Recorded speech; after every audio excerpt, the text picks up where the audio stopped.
भोगों की आशा का त्याग करके आपकी कृपा से आपके नाम गुण रूप लीला धाम इसी का चिंतन होता रहे। बड़ा कठिन है भोगों की आशा का त्याग करना। आशा सर्वत्र से हट जाए तो एक क्षण नहीं लगेगा स्वरूप बोध होने में।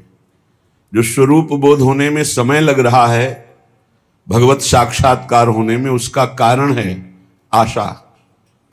भोगों की आशा, जीने की आशा, मान प्रतिष्ठा की आशा, लोक परलोक की आशा। अगर ये आशा नष्ट हो जाए, अभी भगवत साक्षात्कार हो जाए। लौकिक आशाओं का नाश ही अध्यात्म की ऊंचाई है। सेवक जी महाराज कह रहे हैं, वेद विद्या पढ़त कर्म धर्मन करत, जलप तन कलप की अवधि आनी, चारुगति छाण संसार भटकत भ्रमत। श्रीपाद कह रहे, श्रीमद वृंदावन भुवि महानंद साम्राज्य कंदे, वंदेयम कंचन विरचिता मृत्युवास प्रतिज्ञम, श्री गांधर्वा रसिक तिलकौ स्वेश योग्यम यमेकम, ज्ञात्वा न्योन्यम विमशत इदम कीदृशोन्वेष भाव्य। ये श्री वृंदावन धाम महाप्रेम का साम्राज्य स्थल है।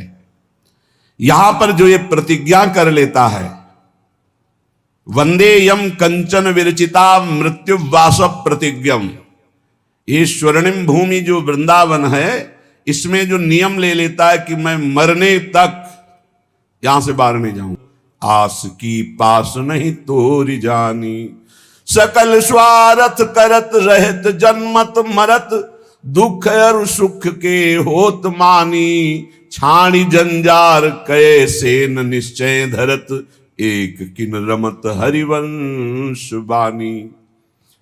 बहुत वेदों का ज्ञान हो चुका है, कर्म धर्मों में भी बड़े प्रवीण हो, लेकिन तुम्हें पता है तुम एक फांसी में बंधे हुए हो, आशा की फांसी।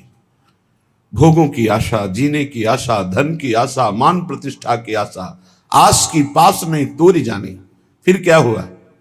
सकल स्वार्थ करत रहत जन्मत मरत, जन्म मरण से मुक्त नहीं हो सकते। स्वार्थ की लीलाएं होंगी, चाहे जितना शास्त्र ज्ञानी हो, कर्मकांडी हो, विद्वान हो, इसके बाद कोई शरीर को क्या करे हमें कोई परवाह नहीं, पर मैं वृंदावन से बाहर नहीं जाऊंगा। इसकी बहुत बड़ी महिमा है, ये बहुत बड़ी लाभ की वृत्ति। अनंत जन्मों की हुई अपराध सब क्षमा हो जाएंगे और निश्चित भगवत प्राप्ति हो जाएगी।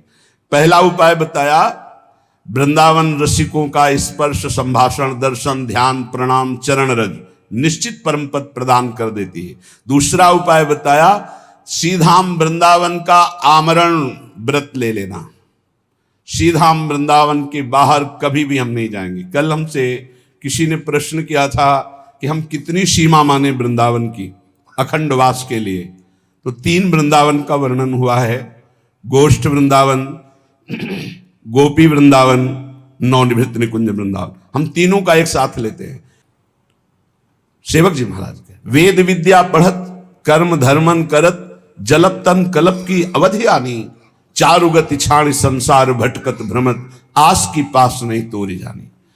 जिस समय पिंगला वैश्या विदेह राज की नगरी जनकपुर में श्रृंगार करके बैठी कि कोई पुरुष आएगा, मेरे शरीर का मूल्य चुकाएगा और मैं उस धन से सुखी होंगी। जिस पुरुष को देखती, हाँ यही आ सकता है, कोई पुरुष नहीं आया। रात्रि हो गई, खिन्न हो गई, अपनी वृत्ति से उदास हो गई। हाय, मेरे हृदय में सच्चिदानंद प्रीतम प्यारे विराजमान हैं, उनको छोड़कर नाशवान शरीरों के आसक्ति वालों से अपने सुख को चाहा। धिक्कार है मेरी बुद्धि को। आज से मैं प्रण करती हूं, कभी किसी पुरुष की आकांक्षा नहीं करूंगी, कभी किसी पुरुष के द्वारा दिए हुए भोग सुख को स्वीकार नहीं करूंगी। उसी समय उसे तत्व साक्षात्कार हो गया। हम ब्रज 84 कोष के अंतर्गत का वास स्वीकार करते हैं कि अगर हमें कहीं जाना है तो बस इस ब्रज 84 कोष के अंतर्गत, इसके बाहर नहीं। हम बरसाना दर्शन, नंदगांव दर्शन, गिरिराज जी दर्शन और मथुरा की भी परिक्रमा होती है। कार्तिक मास में परिक्रमा होती है। श्रीधाम वृंदावन और मथुरा ये सब परम पूज्य है। अगर मथुरा भी जाना पड़े तो ये हमारे ब्रज से कोई दूर नहीं है। परिक्रमा ब्रज 84 कोष के अंतर्गत मथुरा भी आता है। मथुरा से ही कहीं कहीं प्रारंभ होती है। जब परिक्रमा दी थी तो मथुरा से ही होकर आए हुए थे, तो मथुरा भी परिक्रमा के अंतर्गत ही आता है। तो हम जब अखंड वास लेते हैं तो 84 कोष का लेते हैं। इस 84 कोष ब्रजभूमि में हम आ जा सकते हैं। ऐसा इसमें यह भी सुविधा रहती है कि हमें कभी लाडली जी के दर्शन करना हुआ, कभी लालजू के, कभी गिरिराज जी के, तो हम उसमें बंधे नहीं, हम दर्शन कर सकते हैं जाकर। और ब्रज 84 कोष भूमि ये श्री कृष्णमय है। आमरण व्रत ले लेना। उसी समय दत्तात्रेय जैसे महान अवधूत ने उसे गुरु पद में बैठाला और हरिवंश महाप्रभु ने चतुरासी जैसे रस ग्रंथ में उसका उदाहरण दिया। प्रगट पिंगला गायो, पिंगला का नाम लिया। एक क्षण में स्थिति प्राप्त हो गई तितिक्षु ब्राह्मण की। एकादश स्कंद में पढ़ना, जिस समय सबकी आशा काटी उसी समय तत्वबोध हो गया। सारी साधना है आशा का नाश करने के लिए। आशा ही परमम दुखम नैराश्यम परमम सुखम। पर कोई बहादुर गुरु कृपा पात्र ही इस फांसी को काट पाता है, नहीं भोगों की आशा में बहुत लंबा समय जीता रहता है। ये भोग चुका हूं, ये भोग लूं, ये भोग लूंगा, ऐसी आशा लोक लोकांतर की, पद प्रतिष्ठा की, धन मान आदि की, ये बहुत बहुत बड़ी बाधा है और इसे कोई समझ नहीं पाता है। समझते हुए भी नहीं समझता। पर ये ध्यान रखना, ये व्रत लेने के बाद फिर बाहर मत जाना। कभी कोई ऐसी गुरुजनों की आज्ञा, जैसे हमारे बहुत से साधक आमरण अनशन व्रत लिए वृंदावन का, पर महारानी जी की पोशाक लाने के लिए दिल्ली भी जाते हैं। सुबह जाते हैं, शाम तक सेवा की सामग्री लेके लौट आते हैं। और ये आज से नहीं, ये पुरानी परंपरा चली आ रही। आनंदी माता जो राधा वल्लभ जी के पीछे मंदिर है, लाडली जी की साड़ी के लिए कलकत्ता गई थी और वहां से लाई थी। अपनी प्रियाजू के लिए, अपने गुरु जी के लिए, उनकी सेवा के लिए यदि हमें जाना पड़े तो हम वृंदावन के अंतर्गत ही हैं। हम वृंदावन से बाहर नहीं, क्योंकि उनकी आज्ञा में है, उनकी इच्छा में, उनकी सेवा में, उनकी आज्ञा। अपनी किसी इच्छा या अपनी किसी सेवा के लिए या अपनी किसी दुख निवृत्ति के लिए हम नहीं जाएंगे। पर गुरु जी का आदेश हो जाए तो इसी क्षण जहां वो आदेश कर दे। अगर इस आशा की फांसी को काट दे, जाहि न चाहिए कबहु कछु, तो तुमसन सहज सने, तो बसहु निरंतर तासुर सो राउर निजगे। उसी समय भगवान का प्रकाश हृदय में हो जाए। भगवान के हृदय में रहते हुए भी हम दर्शन क्यों नहीं कर पाते? उसका कारण है इच्छा, वासना, आशा। इसका त्याग हो जाए, अभी भगवत साक्षात्कार हो जाए। साधना हो रही आशा पूर्ति की नहीं, आशा त्याग की। त्यागात् शांतनंतरम, त्याग से तत्काल शांति प्राप्त होती है और शांत मन ही भगवान में निरंतर रमण करता है। तो मन सुमिरन कर तो रहे मधुर मनोहर नित्य, नाम रूप गुण को सकल तज के भोग अनित्य। भगवत रसिक जी को गुरुदेव ने उनके आदेश कर दिया, नहीं रहना, चलो जाओ यहां से वृंदावन से बाहर। तो दो काम किए, बाहर के वृंदावन से दूर किया और अंदर वृंदावन प्रकाशित कर दिया।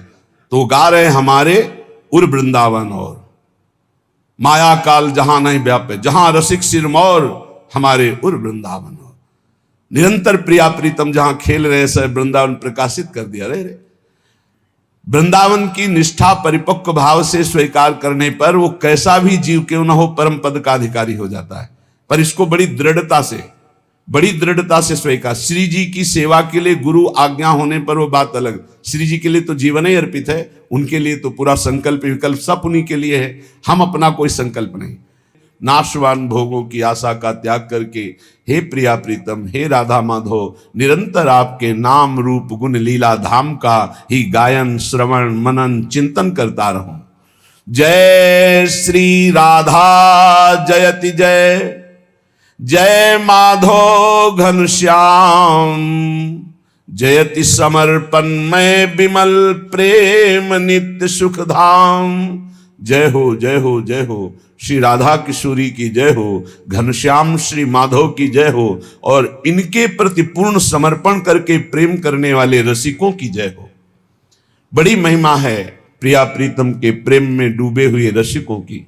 श्रीपाद, हमारा शरीर सुख के लिए बाहर जाना नहीं होगा, हमारे रोग हो जाए, हम अमुक स्थान जाए, ऐसा नहीं होगा। लेकिन यदि श्री जी की सेवा के लिए कि अमुक जगह इत्र मिलेगा, अमुक जगह चंदन मिलेगा, अमुक जगह पोशाक मिलेगी, तो हम जाएंगे।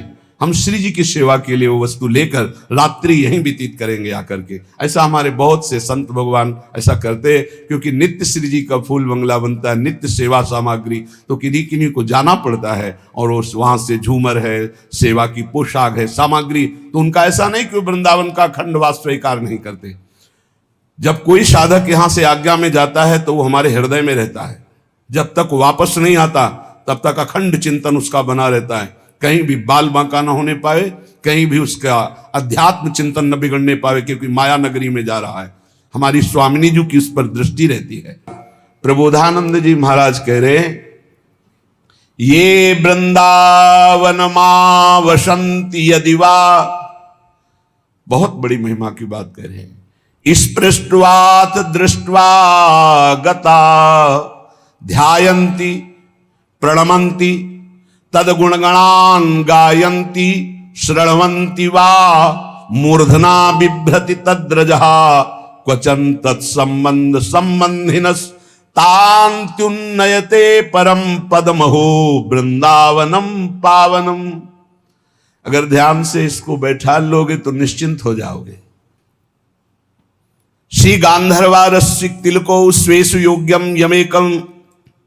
गांधर्वा श्री लाडली जो रसिक तिलक श्री लालजू महाराज, जो वृंदावन का अखंड वास स्वीकार कर लेता है, उसको अपने अनन्य सेवकों की गणना में श्री प्रियालाल लिख लेते हैं।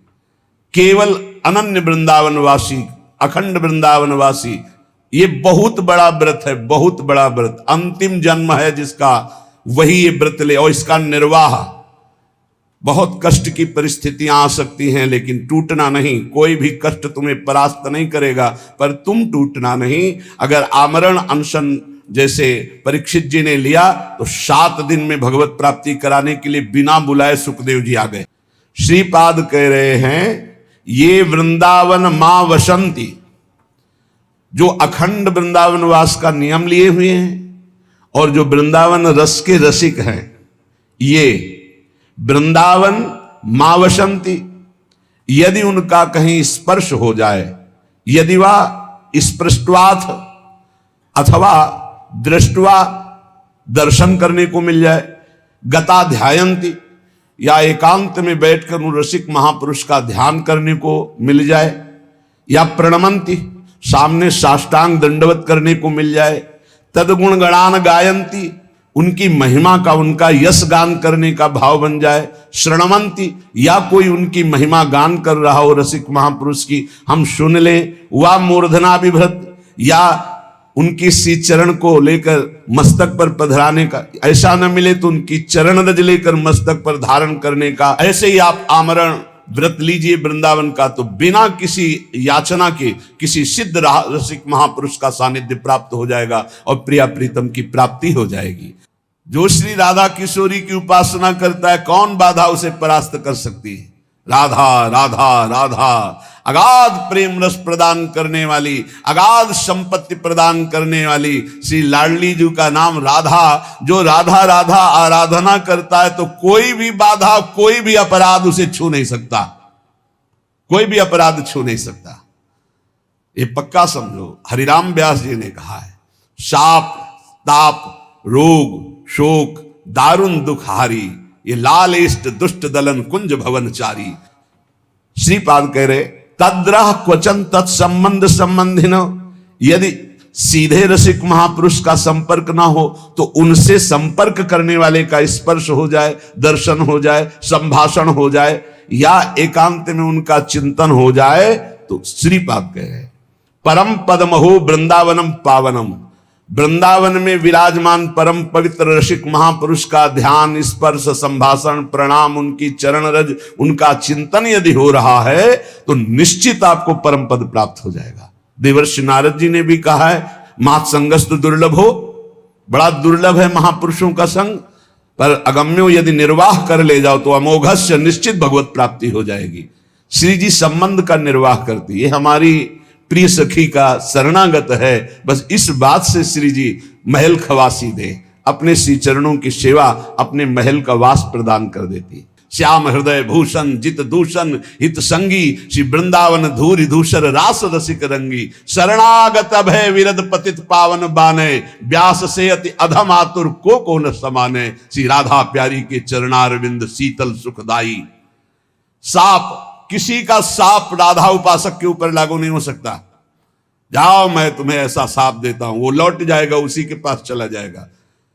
पक्का विश्वास कीजिए, कोई भी दैहिक दैविक भौतिक ताप स्पर्श नहीं कर सकता, और कोई चूक हो जाए तो उस पर पाप लागू नहीं होगा।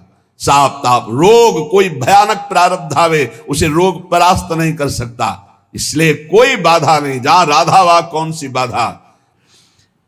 दर्शन, सेवक जी महाराज ने कहा है, दरस परस अघनास बास निज संग करो दिन। तीन मुख हरिजस सुनत श्रवण मानो नत्र पित छिन। कलि अभद्र बरनत सहस कलिकामादिक दोष सब। जितने दोष हैं कलयुग के, कामादि दोष हैं, ये सब रसिक महापुरुषों का संग हृदय से किया जाए तो उनके दर्शन से, उनके स्पर्श से, उनके संभाषण से नाश हो जाता है। गंगा जी भी ऐसे रसिक महापुरुषों के स्पर्श की आकांक्षा करती है कि वो कभी हमारे में चरण रख दे तो हम निष्पाप हो जाए। ऐसे रसिकों का स्पर्श, संभाषण, दर्शन, विश्वास कीजिए, जहां किशोरी जी के चरणारविंद का उपासना का भाव, वहां कोई बाधा परास्त नहीं करती। जिस घर में राधा नाम कीर्तन होगा उस घर में कभी शनि शुक्र राहु केतु इनका कोई प्रभाव नहीं होगा, कोई भूत प्रेत का प्रवेश नहीं होगा। आप चाहे 15 मिनट ही सही पर नाम कीर्तन अपने घर में जरूर करें। 2-4 घर के जो सदस्य हैं बैठ जाएं, कोई साथ ना दे तो अकेले मजीरा उठाओ, अकेले ताली बजाते हुए राधा राधा राधा, फिर देखो आपके घर में कैसे आश्चर्य में परिवर्तन होता है, कैसा आनंद, कैसा बात। हम ये नहीं कह रहे कि तुम तुरंत ही करोड़पति बन जाओगे, लेकिन जो करोड़पति को भी नहीं है वो शांति तुमको मिलने लगेगी। तुम चिंता शोक रहित होने लगोगे, तुम्हारा हृदय एक आनंद से भर जाएगा। तुम्हें लगेगा अभी तक नारकी जीवन जीता रहा, अब अमृत में जीवन जी रहा हूं। जब राधा नाम सुधा रसम का कीर्तन करोगे। श्रीपाद कह रहे हैं, यदि दर्शन ना हो, स्पर्श ना हो, संभाषण ना हो, तो उनके जो संबंधी हैं उनका दर्शन संभाषण स्पर्श हो जाए तो निश्चित परम पद की प्राप्ति होती है। क्या है इसमें दर्शन संभाषण में? क्योंकि उनके अंदर प्रिया प्रीतम के प्रेम परमाणु है, प्रिया प्रीतम की वार्ता है, प्रिया प्रीतम का अनुराग है, प्रिया प्रीतम की आसक्ति है। तो उनके संग से हमारे हृदय में श्यामा श्याम की निश्चित आसक्ति प्रकट होती है। ये बड़ा सौभाग्य का विषय होता है जब कोई रसिक महापुरुष हमें अपना कह दे, ये अपने जन हैं।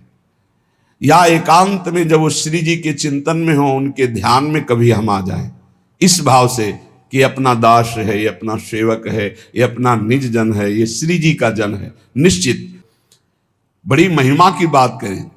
तनु चापराधान न रक्ष, तू चिंता मत कर। अगर कोई अपराध बन जाता है तो तुम पर लागू ही नहीं होगा, क्योंकि राधा नाम जापक हो, राधा नाम क्षमा कर देगा। कोई अपराध इस पर, इसका मतलब यह बढ़ावा नहीं कि राधा राधा बोलो अपराध करो, ऐसा नहीं।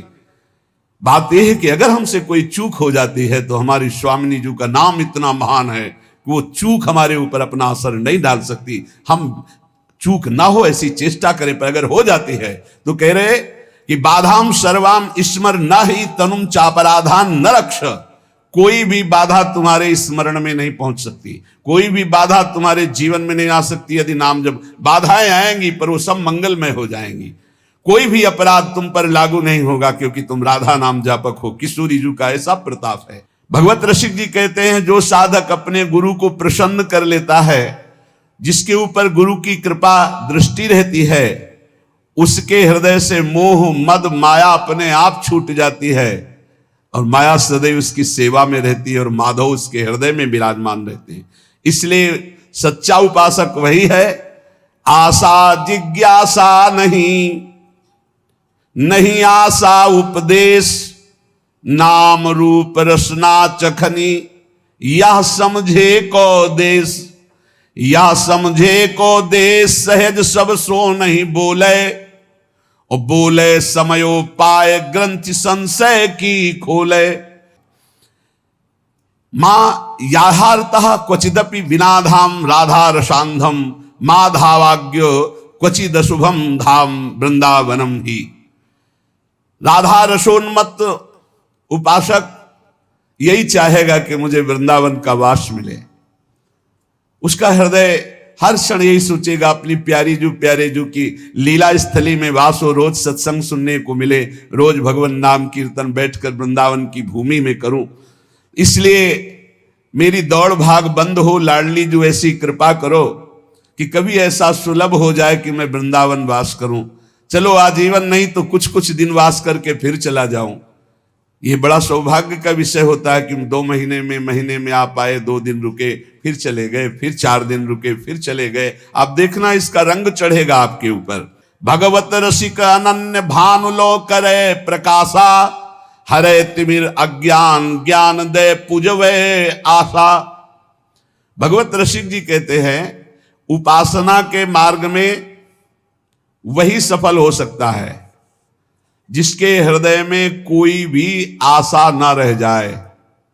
आशा बहुत बड़ी चीज है, बहुत बड़ी वस्तु है। ये बड़े बड़े साधन करने पर भी आशा बनी रहती। 4 लोग प्रणाम करें, 4 लोग यश कीर्ति, 4 सुख सामग्री एकत्रित, ये आशा बनी ही रहती है। जब तक ये आशा है तब तक भगवत साक्षात्कार नहीं। इसी आशा को काटना है। श्रीधाम वृंदावन का आश्रय, श्रीधाम वृंदावन का वास, वृंदावन के रसिकों का संग, राधा नाम का जप और प्रिया प्रीतम की उपासना, इससे बढ़कर त्रिभुवन में कुछ नहीं है। पर ये उपासना तभी रंग लाती है जब रसिकों का संग मिल जाए। बिना रसिकों के संग के ये रंग ही नहीं चढ़ता, ये समझ में ही नहीं आता है। बहुत ज्ञान विज्ञान की बातें बघारते रहते हैं पर आशाएं अंदर से नहीं जाती, भोग इच्छा अंदर से नहीं जाती। इसीलिए न तत्वबोध होता है न भगवत प्रेम होता है। श्री भगवत ऋषिक जी महाराज कह रहे हैं उपासक प्रायः माया के आकर्षण में दौड़ने लगता है। इच्छा तो है भगवान की प्राप्ति हो जाए, झंझट खत्म हो, लेकिन वासना इतनी प्रबल है कि वो उपासना में रत न रह करके वो भोगों की तरफ ले जाता है।